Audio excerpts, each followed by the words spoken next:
করছেন? এই প্রতিবাদের এগেইনস্টে উনি প্রতিটা কথা বলছেন। কেন ডাক্তারি কিসের প্রতিবাদ? কিসের? এই আমাদের যে নারী নির্যাতনের এই যে আরজি করের ঘটনা নিয়ে কেন পড়াশোনা করেছে ডাক্তারি, সরকারের পয়সায় কেন করেছে? উনি এসব কে বলছে? কে? এই দেখুন, এই ভদ্রলোকের মুখ দেখুন, এই দেখুন, দেখুন, দেখুন, তিনি আরজি করের ঘটনা, এই দেখুন, এই দেখুন, এই দেখুন,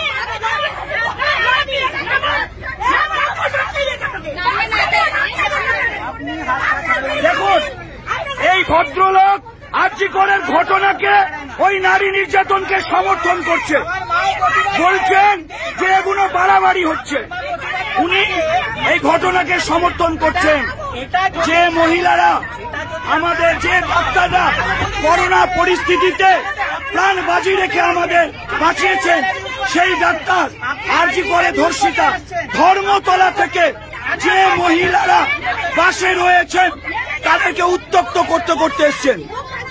কোথা থেকে আসছেন আপনি? আমি আকাশবাণী থেকে উঠেছি, উনি তখন থেকে কন্টিনিউয়াসলি বলে যাচ্ছেন। কি বলছেন? এই কেন মিছিল হচ্ছে, কেন প্রতিবাদ হচ্ছে, কেন রাস্তায় জ্যাম হচ্ছে, কেন বাস ঘুরিয়ে নিচ্ছে, মানে এত অসভ্য কথা বলছেন উনি। দেখুন, উনি বলছেন ওনার সুবিধা অসুবিধে, ওনার সুবিধা অসুবিধে। এরকম ডাক্তারদের ছিল যখন সরকারি পয়সা ফ্রিতে পড়াশোনা করছে তখন মনে ছিল না। এই অভিনয় করেছে। দেখুন, দেখুন,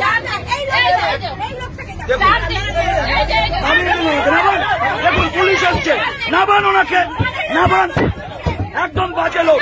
দেখুন, পুলিশ এসে নামিয়ে দিচ্ছি না। রাখুন, যে পাড়ারিনি সেই পাড়ার লোকেরা চিনবেন। এই ভিডিওটাকে ভাইরাল করবেন। এটা 71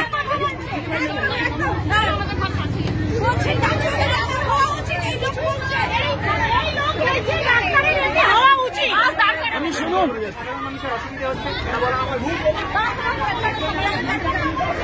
এই কন্ট্যাক্টটা দাদাকে যাতা বলেছে, এই কন্ট্যাক্টটা দাদাকেও যাতা বলেছে আমাদের সামনে। বলছে সরকারি পয়সায় করেছে, ডাক্তারের হওয়া উচিত। ধর্মতলা থেকে প্রতিটা মহিলাকে উত্তপ্ত করতে আসছে। এই দেখুন, মহিলাদের গালাগালি করছে উনি। বলবো যে এরকম জিনিসটা হচ্ছে প্রতিদিন।